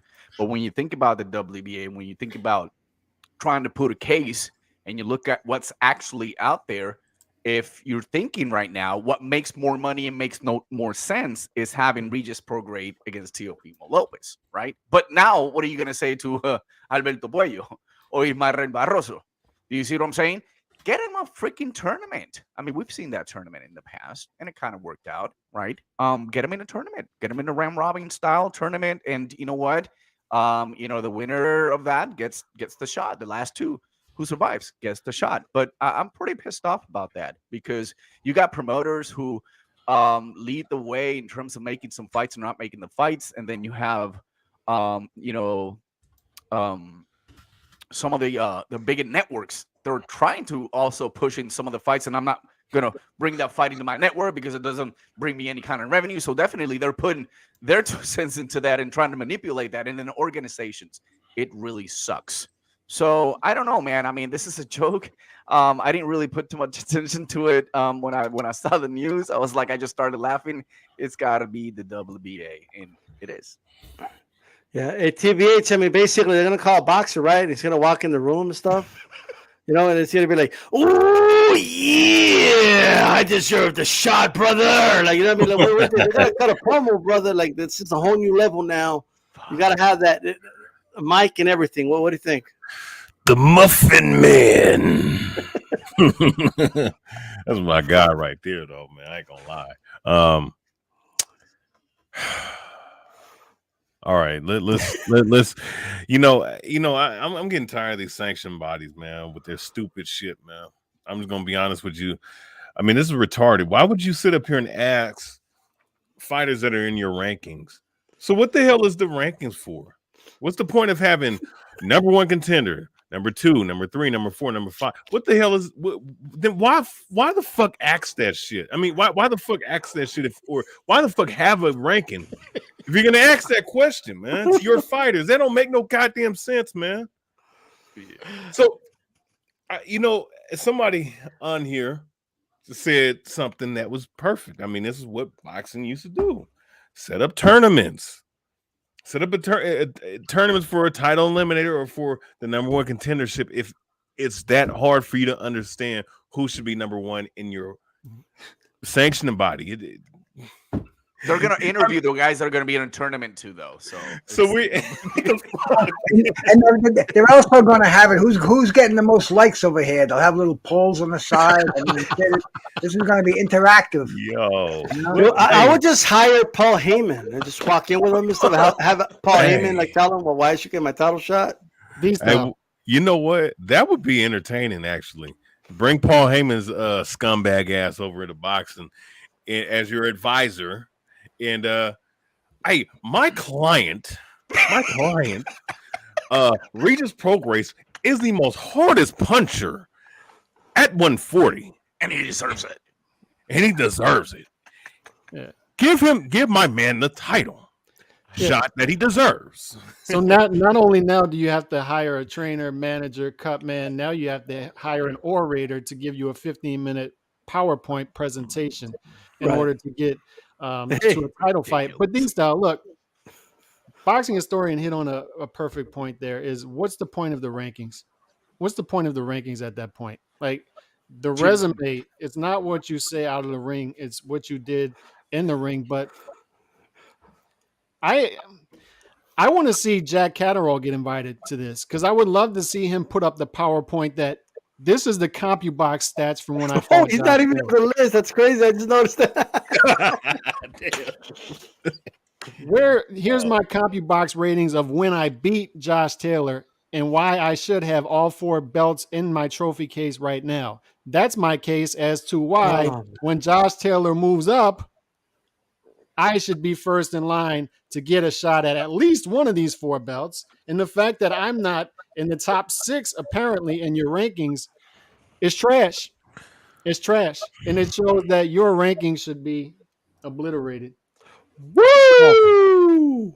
Who's a limousine riding, jet flying? Like somebody's gonna walk in with a suit and shit, like everybody with sunglasses and shit, trying to get the title shot. You know what I mean? Hey, D-Style, real What quick. happens is some of them want to boycott the meeting. I just want to They ask, lose the chance, but because I didn't get to read that thing that you put up there, man. Did he have? Okay, so here's what he has. I don't. It's the world title. So what? So he dropped it. I didn't even. Oh yeah. Well, he said he vacated it. They say that stripped him, but I mean, it's whatever. But yeah, Alberto Pueblo, Ismael Barroso, O'Hara Davies, Sander Martin, Regis Progress, and Bate Akhmedov. Those are the guys on the list. They didn't even put Catterall on there, brother. Yeah, no, my bad to interrupt. I just didn't realize that that Josh Taylor dropped the WB. I had no idea. Yeah, like they're gonna do a 15-minute promo pretty much explaining why they deserve a title shot. It's like an opening segment of Raw. Like, you know what? Hey, but you know what? I will say this though. This would be a great opportunity for them to express themselves and get their names out there. I mean, the WBA ain't that halfway retarded. Don't encourage them. Like, don't let make this a thing. Like, what? I mean, do it live. You're gonna do it recorded and send out. I mean, it's annoying. Look, if I'm reading this progress, I'm gonna look, bro. Like a lot of people felt I beat Josh Taylor. How about that? I'm done. I don't got to talk for. Well, like, what is he gonna say for 15 minutes? What is it to say? Like, I deserve the shot because, I'm that dude. Like, I don't know. But it's whatever to me. But, hey, ¿Y qué van a decir Albert Puello? Bueno, pues salir a la República para el Hey, he's got to do his thing. He's got to rep. He's got to find a way to get his word out there. You know what I mean? In Spanish. You understand Spanish? Okay. In Espanol, like, yeah. Like, come out with a Mexican mask or something, like the luchador mask. Luchador. Just like, I don't know. Like, I'm just saying, like, I have no idea. You know what I mean? I mean, at this point, Blair Cobbs could get a title shot if he cuts a promo, right? So there you go. I have no idea why they thought this was a good idea. I just don't know. But hey, so Zurdo, just some quick thoughts, guys. What did you think about Zurdo's performance and him allegedly coming in at 204 pounds? 204 pounds, Bruce goes. Are you impressed with Zurdo? Ramirez. Yes, Zurdo is a monster. I mean, no, this is not Zurdo's fault. We're giving day before weigh-ins with no hydration clause. I mean, it's ridiculous. I never heard of these things before. He comes in at 200. He made the weigh-in. He can come in at 500. He made the weigh-in. That's the way it is. And Zurdo, bro. I mean, he beat Vlasov, I thought, convincingly, who I thought beat Joe Smiths. I mean, he's ready for any of those guys at the top. Zurdo's definitely the man at 175. He's elite division. He can handle himself with anybody in there. I also think he'd fight anybody in there. He'd fight anybody in the 190-pound division. Zurdo will go in the MMA ring. He doesn't care. He got a taste of the good life, and he knows it costs a lot of money to maintain the good life. So give Zurdo the spotlight, bro. Just this man he's a treasure. Let him shine, bro. That's what I think of Zurdo. Okay, Major Key, what you think of Zurdo? And he's a big boy, man. And yeah, man, Bruce is tripping though, man. He's ducking Macaboo. He don't want that smoke with Macaboo. What are you talking about, Bruce? You know what I'm saying? Major, you make all these fantasy fights in your head. Put him up there. He'll believe me. Come on, man. Zurdo wouldn't duck anybody. Zurdo would go fight Tyson Fury if the money was right. Okay. Believe me. Hey, all right. You got a couple of too many pups. You didn't realize I was joking there. Hell no, that was being facetious right there. But no, Zurdo is definitely doing his thing. You know what I mean? Zurdo, I think, is a problem. I really don't know because I want to see him against some of the right now where he's at. I want to see him against top level competition. You know what I mean? And so that's all I'm waiting for. You know, like I believe him. I believe what I see, but I just want to see him prove it so I can say it openly to everybody else. Like, yo, this dude is a real thing. Yeah, that's all I want to see. You know, because I believe him. He's showing me that he's definitely a problem, a force to be reckoned with. But I just want to see him do it against, at least a top 5 opponent before we start jumping out the window with it. Hey, Calix, 204 pounds. You think he'll be in his weight class? Like, you think he's making it comfortable? Hey, as long as he's making 175 when he has to make 175, rehydration is rehydration. They're doing it within the rules. It is what it is. True. I would echo what I just heard is I want to see him against top guys at 175, and I'm sure that's coming. What I like about him is his 4th fight since December 2020. So what do we talk about? Chronic inactivity in boxing. The guy's active. He's fighting. That's active for today's fight game. So that's good. What's also good is we used to always talk about how boring he was, right? So boring. The running joke was Zurdo, putting everybody to sleep, but 4 straight stoppages since December 2020. On top of that, he's giving good post-fight interviews as well. They're really, really pushing this 51-0 thing. Did you see that before the fight? 51-0 question mark. I can't believe that's a thing, but they're really pushing that this guy's going to break Mayweather's record, right? He's 44-0 now. He's going to break 7 more fights to get to this record. They're really pushing this thing as well, but I believe that Zurdo does want the top fights at 175, even though he hasn't gotten them there. But I do think after what I saw from Bivol against Canelo, I think Bivol is still the cream of the crop at 175, and I would still pick him over Zurdo. Beterbiev is a good fight as well. I would still favor Beterbiev right now, but Zurdo fits in. He fits in. The question has never been, is he talented? We've always known he had some talent, or at least it looks like it, but the question has always been the entertainment value, and he's giving us that right now as well, activity, entertainment value, so that's good. It's all progress. For sure. Hey, TBH, well, what you think of Zurdo? Are you impressed with him? What do you think is next? And dude's 204 pounds on fight night. I think Zurdo's good. I'm gonna be honest with you. Look, he comes forward, he's slow as shit, and he's really like he stands really like a damn target to be hit. He does have a chin, but we got to see him against some real punches though. And he has heavy hands, and he does bring a pressure and accumulation, and he can hurt you. Problem is though, against the top level guys like Bivol and Artur Beterbiev, and even someone like Joe Smith Jr. I'm gonna be honest. I mean, I would like to believe it. I mean, the man, he's a nice prospect to be there. 6'3", big as hell. Even though he's a weight bully, he should be fighting at cruiserweight. Even though that is the case. I like to see him fight Callum Smith before I even say anything. I mean, he has talent in terms of his heavy hands. He has the power. He has a chin. Does that stack up to a bigger guy of his stature? Does it stack up against someone who can wreck you with one punch like Beterbiev? Or does he have any kind of skill to match with Bivol? Because his slow ass is not touching Bivol like that, bro. And I have to see him against someone like Callum Smith before I even make a halfway assessment on him, bro. I got you. Okay. Manny Marrero, what you think of a big old boy, 204 pounds? They're saying he rehydrated too. Were you impressed?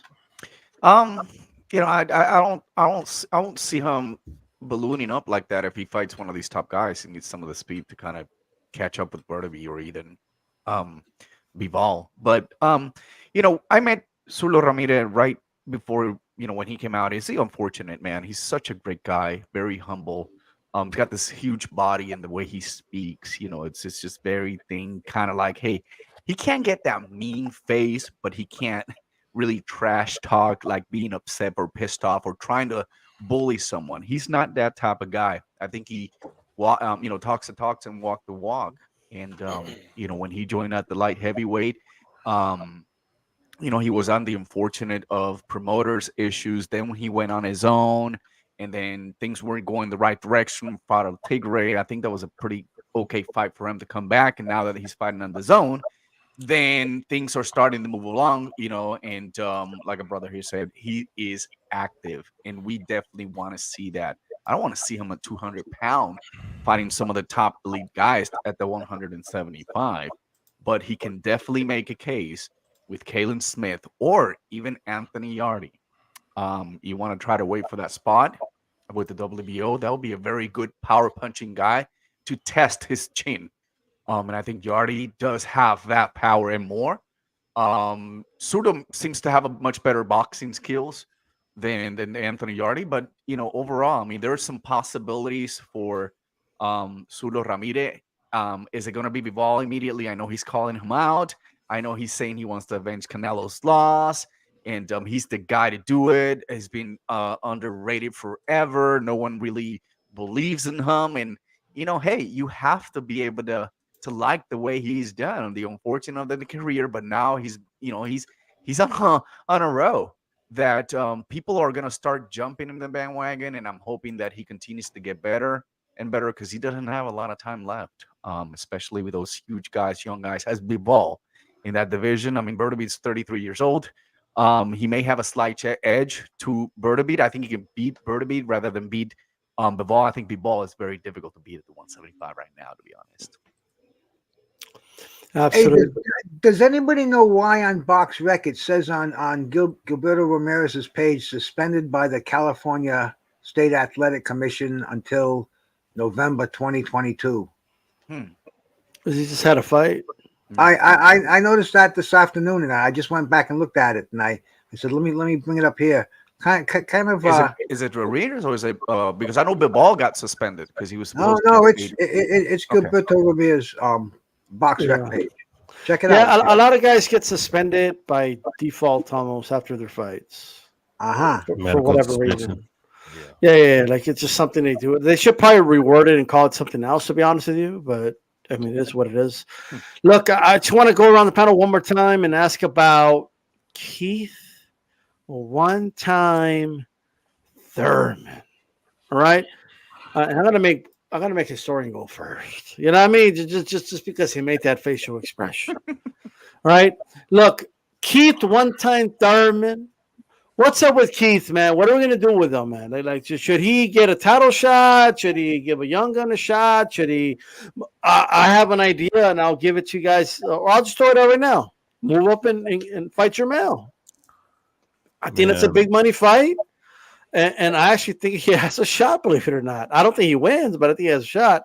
But don't shake your head. I think he has a shot.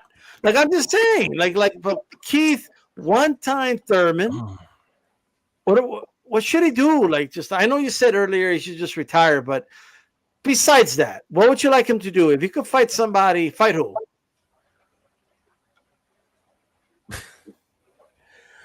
I mean, the guys that he should fight.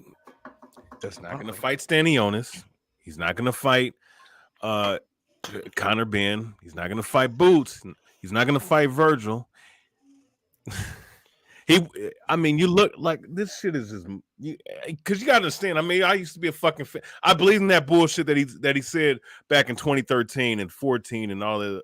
Don't stop believing. Remember the Journey song? And fuck all that, man. Don't stop believing. Come on, historian. Man, hold on to that feeling. Keith one-time Thurman. Come on.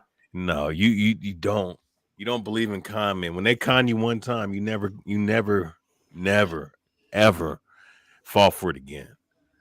I mean, if he's not going to fight any of these young guns, he's not going to fight Errol Spence, Terrence Crawford, unless PBC finds another way to get out of this Terrence Crawford, Errol Spence fight, and they force the Errol Spence Keith Thuman fight, which is the only thing that he's going to get because he doesn't want to fight nobody, and he's too much of a coward to move up to 154. Like I said earlier, I mean, since he doesn't want to fight nobody, and the options that are available he doesn't want to take, he can just take his ass back to where was he at? In East India or somewhere, and just live a nice life, man. I think it was in Indiana. I don't know about India. Where the hell he was at He with was his playing the wife, man? flute. He was doing the flute for the Titanic song. Like, I mean, this dude. I mean, okay. When is it? Okay, here's my question: when is he gonna fight? Because he got a whole goddamn what was it? June, July, August, September, October, November, December. When the fuck he was doing the flute for the whole new world from Aladdin, brother? Like you know, man. I'm tired of that dude, man. This dude and the guy he comes back to fight ain't even that good to begin with. And he made him moved up to 147. He fought Mario Barrios, brother. Oh, he's a champion. Yeah, there's a lot of champions. There's a lot of C minus D plus champions fighting right now. Big fucking. Come on, bro. Keith Thuman brought us the sequel to Avatar, brother. You got to be appreciative. Well, I mean, he did piece him up. I'll give him that, but he's not. I mean, he's looking for a retirement package, and he ain't gonna get what he's asking for. Damn. Hey, Bruce Goss, do you have more faith in Keith Thuman than TBH, or like what's going on? What do you think? What's up with Keith? Nah. Keith is yesterday's news, bro. We were just talking about some action at the welterweight division and some of the young contenders, and nobody mentioned Keith's name. And now all of a sudden, Keith, who let him go out there and see if he can get any fights. He can't be choosy at this point in his career, man. Any of the above, if he can get a fight with Charlo, that would be great for him. If he can get a fight with any of the young lions we mentioned, let him see it. Let him see if an old veteran can go out there and let the light shine for a night. We've seen it happen many times, man. And everybody has heaps a lot of praise on Keith Thuman. So, bro, I mean, let him make some dough while he can. If not, he's gonna grow age gracefully. He can play his flute and take care of his wife and 28 kids. And I mean, if he's a fighter, fight somebody, anybody. Mm-hmm. I think he needs to list back. Old Keith Thuman. You know what I mean? He was a real threat. Are you making fun of me, Thun? Huh? Are you making fun of me, Thun? No, son. I'm talking about Keith Thuman. When he had the list, he was the most dangerous fighter. You know what I mean? But Calix, what do you think, man? You think it's he don't have the ponytail? Is that what it is? Is that why he lost the edge? D-Style, did you really say you think he can beat Jermell Charlo at 154? I think he has a shot. Oh, that's unfortunate. He has a shot to fight him, not to beat him. No. Okay, so here's two questions that I would ask you. Up, he's going to give Charlo some problem. I'm letting you guys know right now. Like, I'm just letting you know. And ironically, I put this on Twitter earlier. Like, what I said earlier is you can tell a lot about a fighter by how his peers in the division act around him, treat him, and everybody in the division wants to fight Keith Thuman. All of them. Because he's fish food currently. You saw my response? He's fish food at 147, D-Style. You saw my response, all right? He's because he has a name and he's late in his career, right? No. I said that there's always an equation. The equation is yes, risk and then reward. Mm-hmm. Keith Thuman's a big name. So if Keith Thuman was just another dude like a journeyman, ain't nobody gonna be wanting to take a risk against Keith Thuman. He is, but I think a big name. Also recognize D-Style that he's one of the more overvalued fighters of our era. Is right? he? So here's two questions that I will ask you. One, what natural welterweight has this guy fought in the past 5 years? Is one, Manny Pacquiao. It's the only natural welterweight he's fought in the past 5 years. He's been inactive. And I don't understand D-Style. I don't understand why people have this guy in the top 10 welterweight rankings. What has he done in the welterweight division in the past 5 years? He's the former unified champion. He beat Danny Garcia. He snatched his O and he beat Sean Porter. Okay. Okay, he beat Sean Porter close. He beat Danny Garcia close. So my second question is, what emphatic victories does this guy have? Emphatic great victories does this guy have at 147? You name two. Those are two good victories, but they were 5+ years ago, D-Style. So 3 fights ever since then. One against a career, not a career welterweight, but a natural welterweight at that time against Manny Pacquiao. The Keith And hate he is lost real. the fight. Okay, so but he serves a purpose in the welterweight division, right? As a boxing fan, I want him active in the welterweight division because he serves a purpose. He's a name, well past his prime. He's the old guard. And I want to see the new guard defeat the old guard. And you got two guys, right? Because Crawford and Spence are the top two, D-Style, and they're going to be busy with each other. They got their own business to handle. You got you Ugas at number 3. And then underneath that, you got a bunch of young talent who needs to come up. And they need names to come up against, or else they're going to have to fight each other. But two guys who are still hanging around the welterweight division right now, and that's Keith Thuman and that's Danny Garcia, who still hasn't moved up to 154 like he's been saying. So he's still hanging around. So I want to see those two guys serve their purpose currently. They will never be top 2, 3 welterweights again. They're just not. Even 4 or 5, they're not going to be there. So serve your purpose as a gatekeeper. Serve that purpose, give boxing fans what they want to see, and give these young, talented guys an opportunity to beat. He did. He gave Mario Barrios a shot. He's already doing what you're asking him to do. You know what I mean? But he beat one of the young guns. You know what I mean? Oh, Mario Barrios was a young gun. I'm just saying, is he young? He's young, coming off the loss at 140. He gave him a shot. He gave him an opportunity. He's young, coming off the loss at 140 against the 135-pounder. He was out for 2 years, and you want him to get in the ring with somebody who historian says he would knock out Crawford. Like, you know what I'm just saying. It's not our fault he's been out 2 years. It's not. I got you. Major Key, you got to talk some sense here, brother. I need your help. Like, what's going on? Keith Thurman's getting no respect. No, you know, I like it, but I'm gonna have to. Let me start it off soft for you, D-Style. Bruce Gas said yesterday's news, right? Hector Lavoe, the great Puerto Rican singer, said El periódico de ayer, right? Yeah. You said Samson, right? And then his hair got cut off. And what happened to Samson after he lost his hair, right? He lost everything. You know? And then everybody else pretty much was on the same page with saying that he fought Barrios, which wasn't like a really elite fighter, right? So and not elite fighter that gave him trouble at 147, right? Then y'all gonna think I'm crazy. I'm leading to something, but y'all gonna think I'm crazy. But if it's not an elite fighter and he moves up and gives them problems, and then even Josecito Lopez, when he came back, he hasn't really had a lot of fights since Josecito Lopez, Manny Pacquiao, and then Barrios, right? So I'm gonna be honest with you, bro. I think if Mikey Garcia is still campaigning, bro, let him fight Mikey Garcia, see what happens there, bro. You know what I mean? Just because it'll make money for them, and at the end of the day, it's an interesting fight. But I don't think that Keith Thurman is the same dude that we watched a few years ago that we loved when he was talking with his little lisp. You know what I'm saying? Like, oh, look at him, he's so cute. Like he's throwing all these hard punches, but look, he talk with a lisp. You know, that remind me of my son. You know what I'm saying? Like, that kind of funny stuff. Don't duck me, son. Like, don't duck me, son. You know what I'm saying? And shout out to him because he's from Clearwater, not too far from me. But honestly speaking, man, look. That's right. You got to represent Florida, brother. Man. No. I don't look. The thing is though that he's taking a lot of time off, man, and he's not the same fighter, man. He's gonna have to really get back into it. Like if he wants to do another run, he's gonna have to fight a lot of fighters and build his name back. It's not just a matter of just, hey, I'm just going to fight Terrence Crawford because my name is Keith Thurman. I'm just going to fight Boots Ennis and beat him because my name is Keith Thurman. Nah, bro, that's not going to happen. You see what I'm saying? Like, he's going to have to take baby steps just like everybody else has. He took his foot off the gas. Now he's got to accelerate again, and that's on him. Yeah, you're right. You're right. Manny, what's going on, brother, with Keith Thurman? What would you like to see next from him?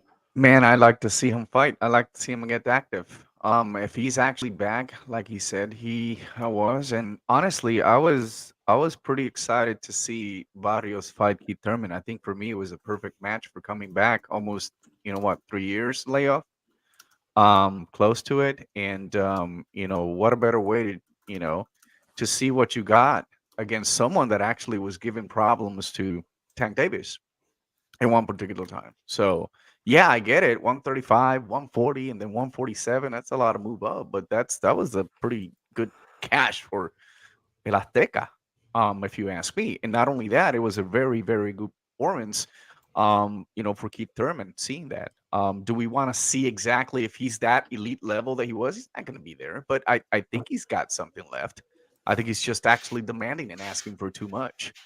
Mikey Garcia was one of my favorite fights. I wanted to see him fighting, and I still think that it was a possibility. I think I was watching a live from Robert the other day, and someone asked about Mikey, and it slipped out of his mouth. Oh, Mikey is done. And then you saw his face like, oh shit, did I do something? Did I say something that I should not be saying? So with that, I think I believe Robert, and it's no secret about Mikey Garcia not having that energy to be at the sport. He just doesn't. Boxing is not in him. He's just very talented. But if you ask me, back to Keith Thurman, he needs to continue to prove himself with this youngster.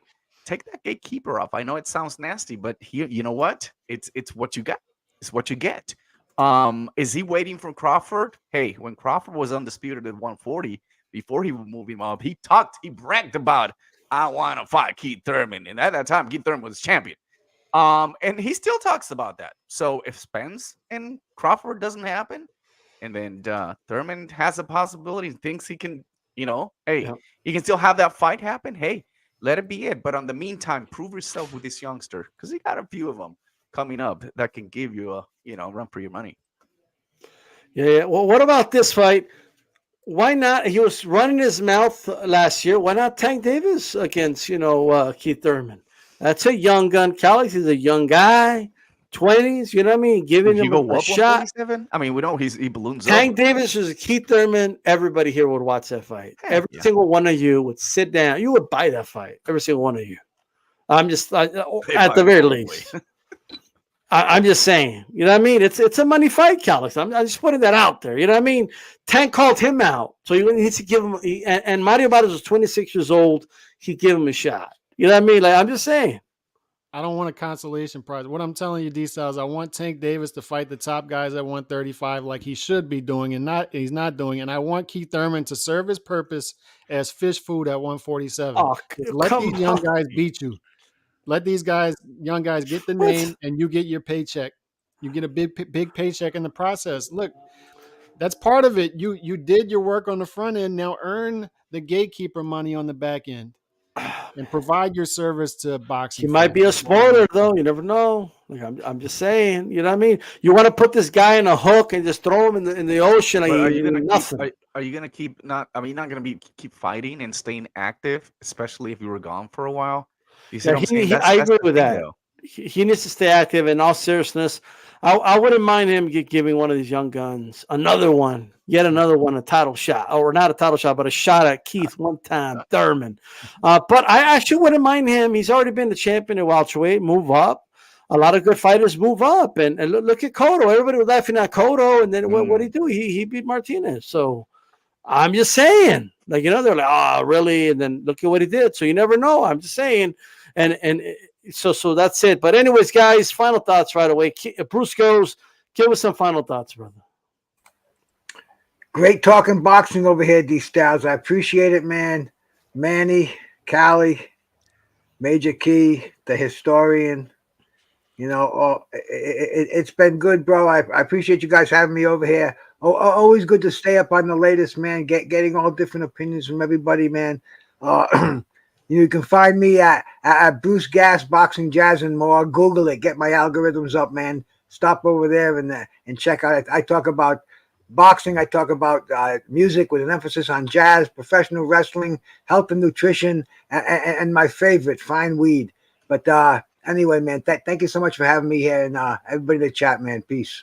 Absolutely. A shout out to Bruce Goes, man. I definitely appreciate you coming on. Everybody subscribe. Post your link in the chat, brother. All right. Have a good one, brother. And Major Key Boxing. Man, I caught your text like right before my phone died too. So I'm glad I caught your text, brother. Thanks for coming on. Give everybody your final thoughts and where they can find you, brother. Yeah, man.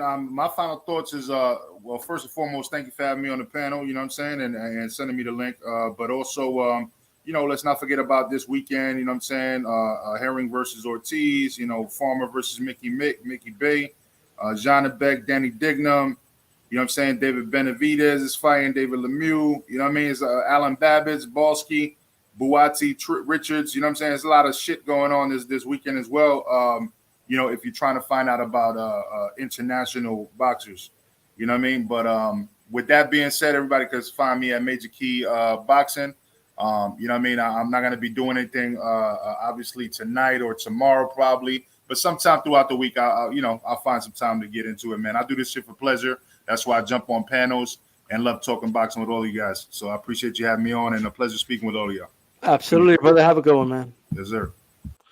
Manny Marrero from Long Live Boxing. Oye, gracias. Give us final gracias, thoughts and tell everybody where they can find your content. Gracias. De verdad que sí. Thank you so much for having on the show and everyone that participated tonight. It was fantastic. We are Long Live Boxing en Vivo podcast. We're back at the studio. Three Locos Amigos, Sean and Gringo, Hopper as well, myself. We break it down like it is, like it should be. So you can find it on all social medias or anywhere you upload your favorite podcast. We are there. Lastly, do not forget, man, history on the making. If we did see it a year ago, an amazing Puerto Rican fight, top rank, put all Puerto Ricans in one fight. You should see the next one, June 11. La parada puertorriqueña el sábado estará liderando Edgar Berlanga y todo el elenco boricua. 9 fights, including one female, Cristina Cruz, who she made her debut, and she looks pretty good. Trained by Javier Centeno, Peter Conner Management. I mean, I tell you what, we got boxing coming up in May, but don't forget about June, because June will lead the path into the summer. Thanks, guys, for having me. We'll see you soon. Vivo! And Vivo, everybody subscribe to Long Live Boxing. TBH, talk to me, brother. Final thoughts, and where can everybody find you? Well, a pleasure to be on the panel with everybody. You can find me at the Boxing Store in 206 on YouTube, as well as Boxing 206 or Boxer 206 on Twitter. Same name. The Boxing Store in 206 on Instagram. It's going to be a pretty nice set of fights this weekend. I think boxing's rolling. It's on a roll right now with all these fights back to back the way it is. Hey, enjoy it. Hopefully we get more fights, and hopefully we get the more fights like we witnessed this past Saturday. More unification, more undisputed champions, so we can know who the best guys are in each division. With that said, salute to D-Style, salute to Calix Boxing, salute to everybody that was on the panel, and I'm out. Calix, final thoughts, brother. Tell everybody where they can find you. Everybody knows where to find me, but I posted a link of my Charlo versus Castillo recap there in the chat if anybody wants to go check it out from today. But and it's a real quick watch. But 154 Charlo, Jermell Charlo is a real one. All right. And what I appreciate is when fighters overachieve, when fighters fight top fighters in the division. And his road to undisputed was arduous, but it was also relatable. And that's what I appreciate. Canelo's not as relatable as a guy because he's a superstar and he's super talented and he just ran through 168 real quick. The prodigy stories aren't relatable and they're not that interesting to me, but a guy who overachieves, a guy who goes for greatness, a guy who goes on a 7-fight run where he fights Castaño twice, Harrison twice, Trout, Rosario, Erickson Lubin, and he comes out of that with all the belts in his trophy case. It's a great achievement. And it's relatable because he fell in the process, right? He had 2 blemishes on his resume, and guess what he did? He came back and avenged both by late knockouts, one in the 11th round and one in the 10th round. He is a real one. He is a real one for sure. Thanks for coming on, brother. See you guys later in the week for Power Punchers, so we'll talk about that. But everybody, peace out, man. This is DStyleBoxing. I appreciate everybody for coming on. I'm out of here. Peace.